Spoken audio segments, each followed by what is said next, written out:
All right, y'all, what's going on? It's Combo Breaker 99. I'm back with another quick video here. Just wanted to do a real quick prediction for Danny Garcia versus Jose Benavidez Jr. Make sure y'all subscribe here, all boxing everything, as well as my MMA channel, Combo Breaker 99. But yeah, man, it's going down this Saturday. Of course, I got UFC 277 to watch. But yeah, I just wanted to come back and do a real quick prediction and give you my thoughts on this fight with Danny Garcia because I'm a bit of a fan of Danny. I like Danny's fighting style. And, he's been out the game for a minute, almost 2 years. And same with Benavidez Jr. It's not like the biggest fight, but I'm just really curious as to see what Danny Garcia is planning on doing at 154. Is he looking to finish his career with just like a couple of fights there? Or is he going to try to get a fight with Charlo? Is he going to try to get a fight with Charlo and then just try to wrap it up? Because, that's usually how Danny does when he moves up. He fights the B's and C's and he'll beat them. Then he'll call out, like the top level guys in the division, right? And then he winds up losing sometimes, right? So yeah, I'm wondering if that's his deal with this one. But yeah, man, going into this fight here, Danny Garcia, he's been out since the Errol Spence fight, which took place at the end of 2020.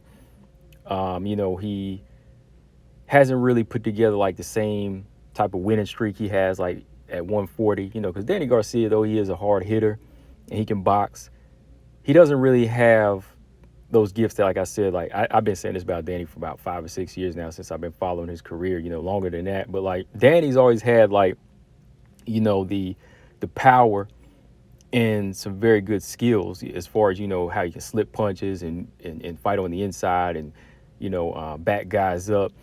But he just kind of lacks the mobility to, he lacks the mobility and volume to me. He lacks that mobility to get out of the way of shots, and that volume to stay ahead. He kind of looks for that power all the time in his fights. He doesn't really just like flick a few jabs out and throw straight right hands. He's looping those right hands and those left hooks. Now he got a good straight jab, but like I said, sometimes he just gets caught up in trying to walk these guys down and beat them up. And he kind of falls behind on the cards. That's how he did with Lamont Peterson and so on, right? But then when he stepped it up against guys, who throw higher volume, like the Porters, the Thurmans, and the Spencers, he kind of fell off, right? So he would always lose those fights. But this fight here, I think Danny Garcia moving up to 154. This is the safest fight for him to take against Benavidez. Benavidez, I think, what did he fight most of his career, 140 and 147. Correct me if I'm wrong in the comments section. But I think this is a fight where Danny, you go in there and see him and try to walk down the taller guy.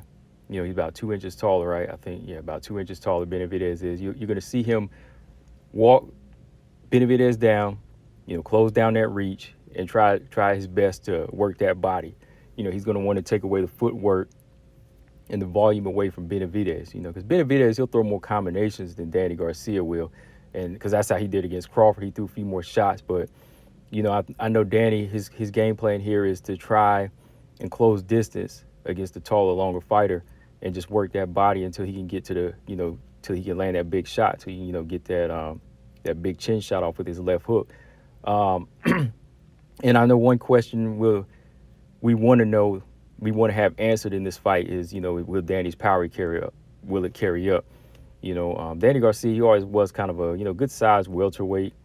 He would usually kind of blow up into like 150. So I'm thinking that his power, it probably still will be a big factor in this fight. And especially against a guy like Benavidez, who's not really like a natural junior middleweight. He's tall, he's long, but, he's not a guy that, you've been seeing blow through guys at junior middleweight. So I think Danny has a good chance in this fight. As for Benavidez Jr., he's coming off of a bit of a layoff. I think he had one fight in 2021, but before that, he had the 3-year layoff after the Crawford knockout.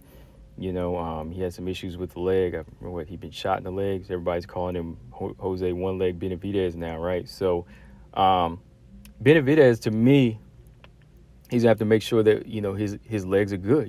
That he can move and he can use his footwork here, because there's number of ways to beat Danny. It's out there. And one of them is to use the weapons that Danny lacks. Use those against his weaknesses. You got to use that jab. You got to move, use lateral movement, stay off the ropes, and throw volume. You know, you have to have a good work rate against somebody like Danny Garcia. You stay ahead of him and stay out of his power zone. You know, you have to time him.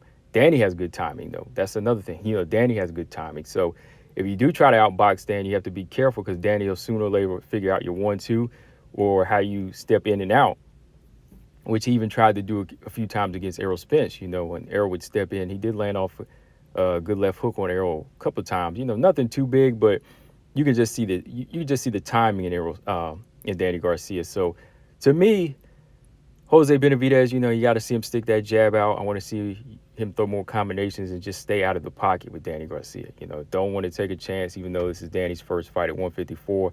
He's got to use his range and he's got to use his reach, right? So, with that being said, though, I think it's going to be an explosive fight.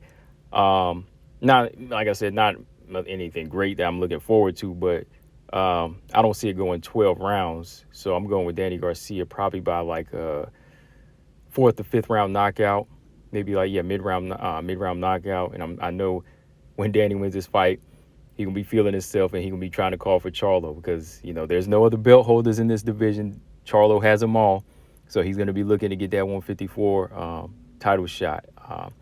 And I already know how that fight's gonna go. But right now, you know, Jermell Charlo, he's got a fight lined up with Tim Tszyu, I think, in 2023. So you know, Danny's gonna have to wait in line.